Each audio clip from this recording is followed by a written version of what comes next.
teman-teman sekalian. Kali ini saya bersama dengan Kang Dewa. Dewa siapa ya? Dewa Bejana. Dewa Bejana. Masya Allah. Bejana itu katanya. Oh, bejanya itu katanya. Bejana. Bejana. Bukan bejana. Bejana. Beja. Kalau bejana itu berarti bujur katel. Bujur panci. Baik, ya, lebih dekat lagi biar jelas suaranya. Beliau ini adalah salah satu pewaris dari Jang Jawokan tanah Sunda lah ya, atau Jawa Barat. Ya, Pasundan. Jang Jawokan Pasundan. Yang saya tahu tentang Jang Jawokan ini adalah sebuah mantra-mantra yang dimiliki oleh penganut Sunda Wiwitan untuk berakselerasi dengan alam. Yang dimaksud adalah berakselerasi dengan arwah-arwah para leluhur. Itu yang saya pahami. Jadi ketika Jang Jawokan itu dibacakan, mereka berkeyakinan bahwa ada arwah-arwah leluhur yang kemudian akan membantu proses-proses tersebut. Maka mereka punya Jang Jawokan dalam segala hal. Misalnya mau panen, ada Jang Jawokannya khusus. Mau nikah, ada Jang Jawokannya. Jadi sebenarnya Jang Jawokan itu apakah semacam doa atau apa kan? Iya. Saya mungkin dalam artian tadi bukan pewaris Jang Jawokan, tapi semua orang Pasundan, orang Sunda itu punya Jang Jawokan yang diberikan kepada anak cucunya. Semua orang ya? Ya, semua orang pasti. Cuman ada yang, karena yang Jang Jawokan ini adalah puisi mantra. Puisi mantra yang secara lisan. Kalau orang itu seperti ini ada Jang Jawokan yang mungkin sering dan kerap kali kita dengar, gede apa namanya, gede, masya Allah, saya lupa lagi. Ada Jang Jawokan yang memang untuk diperuntukkan kepada anak kecil supaya cepat besar. Oh, ada begitu. Ya, gede jangkung, gede sekolah ke Bandung. Nah, itu kan sebetulnya bukan Jang Jawokan dalam arti mantra untuk sihir, bukan.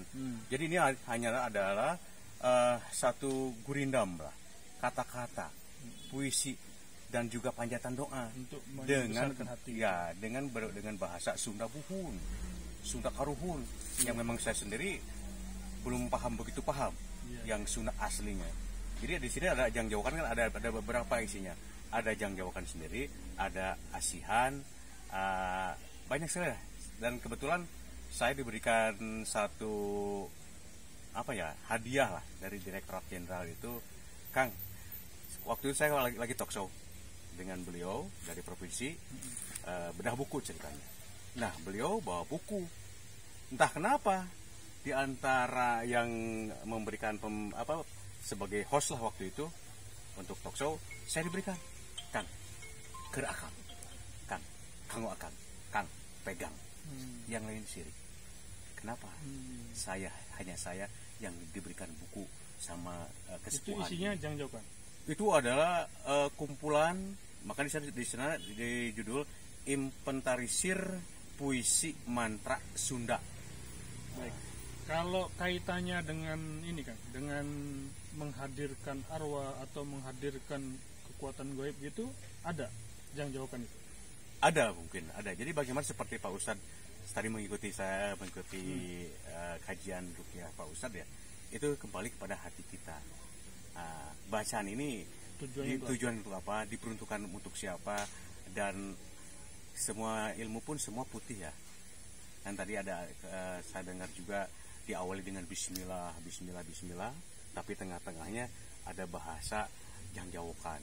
Padahal itu bukan Jang Jawokan sebetulnya, bahasa Sunda, berdoa dengan bahasa Sunda, cuma diawali dengan Bismillah. Cuman peruntukannya kembali kepada hati kita dan diri kita masing-masing. Kalau kita untuk menghadirkan sesuatu goib, mungkin bisa. Tapi untuk keselamatan saja dan hanya harapan kita kepada Allah, ya mungkin kita akan niscaya ya ikhlas aja ke Allah gitu.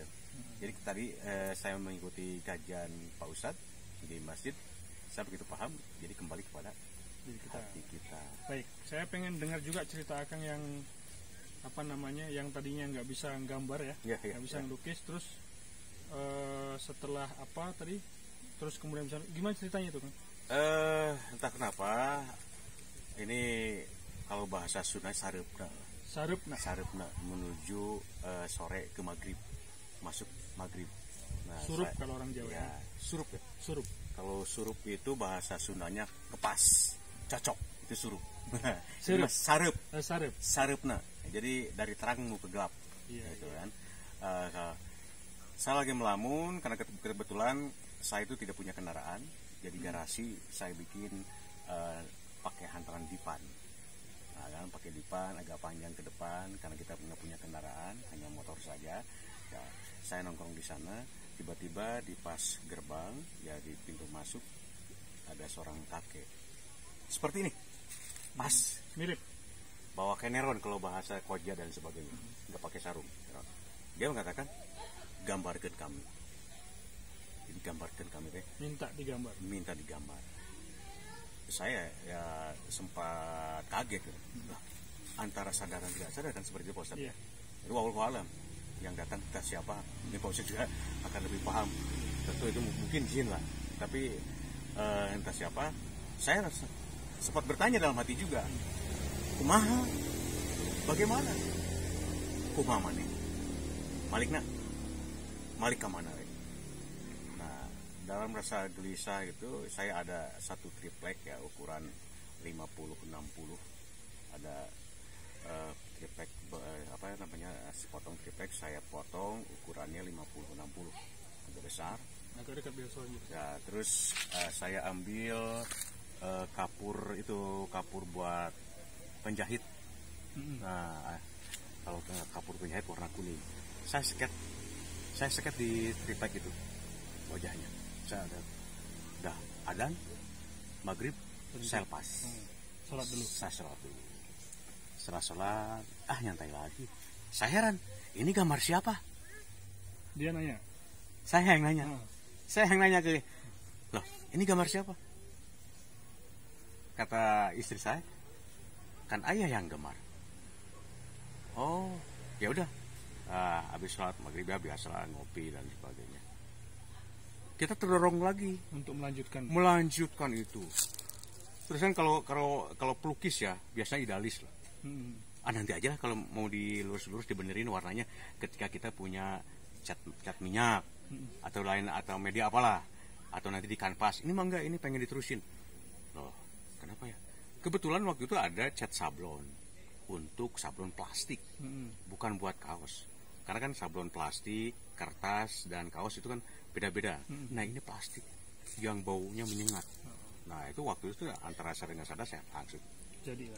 Saya tukis, kemudian ada suara tanpa jirim kalau bahasa Sunda. Ada suara tanpa jirim, ada suara tiada jasad, tiada wujud. Ulah poho di tukangnya.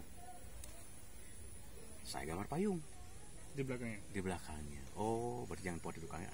Saya bikin payung. Nanti saya gambarnya saya perlihatkan guys. Masih ada ya sekarang? Ada di, kalau nggak salah di Facebook saya juga ada. Iya. Saya udah sampai selesai. Setelah itu, karena itu kan tadi saya ngomong papan ya, dipan tadi kan rumah saya. Terdengar sama istri saya, buh.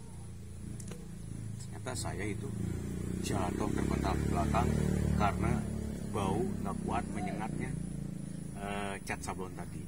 Saya pusing. Nah itu pas lihat, lah udah jadi. Kembali lagi saya bertanya. Gambar siapa? Iya gambar saya. Berarti ketika gambar itu nggak sadar ya? Ya karena dengan baunya itu nggak mungkin kuat gitu. Nggak kuat sebetulnya kalau makanya saya pas gerbang saya pusing kena itu pas selesai saya wanginya atau aromanya si cat sablon itu menyengat, saya terpental ke belakang. Makanya yang di dalam rumah kaget. Makanya ngasih air. Terus itu gambar yang jadi itu gambar siapa ternyata? Panjang ceritanya, saya mencari istilahnya kebenaran siapa ini. Ceritanya singkat cerita, saya kan di wedding Pak ya. Saya di wedding jadi MC gitu. Ketemulah dengan klien di daerah Cibadak, Sukabumi. Klien yang akhirnya klien ini adalah orang Kuningan. Nah, ketika rapat meeting selesai, tinggal di mana? Di Kuningan. Oh iya, Kuningan. Entah kenapa saya memperlihatkan gambar yang ada foto itu. Ya. Kenal ini nggak? Oh, ini Arya Kamuni. Nah, saya bilang Arya Kamuni kan sendiri. Oh, ini Arya Kamuni. Entah dari mana beliau mengatakan bahwa ini Arya Kamuni. Nah, selesai. Oke, Arya Kamuni. Dan saya investigasi akhirnya sama orang itu tua. Siapa? Sama orang tua. Betulkah di antara keluarga kita ada keturunan dari Kuningan? Ternyata betul. Nah, ini yang orang Kuningan melihat foto sekilas saja yang memang notabene-nya saya tidak tahu itu Arya Kamuni. Ya, notabene mungkin ada kaitan dengan Sunan Gunung Jati dan Prabu Siliwangi. Baik. Di antara sekian jang jawokan yang dikumpulkan sama Akang, ada yang memang dipakai? Tidak ada. Nggak ada. Jadi memang dikumpulkan hanya sebagai karena kan ini budaya lisannya, bahasa budaya lisannya saya lupa lagi. Jadi budaya lisan yang ditulis. Karena jang jawokan ini budaya lisan yang kemudian diabadikan dalam tulisan. Dengan tulisan. Gerak gede, gerak jangkung, gerak sekolah ke Bandung. Itu kan sampai sekarang misalkan kayak inilah lagu Ayun Aming kan. Ari ayun ku samping, seperti itu. Gitu kan? Itu jadi nyanyian. Dulunya tidak ada tulisan.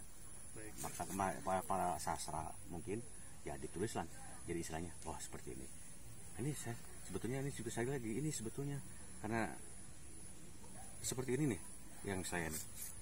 Nah, ini ada asihan aing asihan Semar mesem ingkang Semar rayah dina kesik caurik di imah tingokah jantungna ratub inget ka badan awaking peting kumalingking siang mata kapirarai asih ka badan awaking.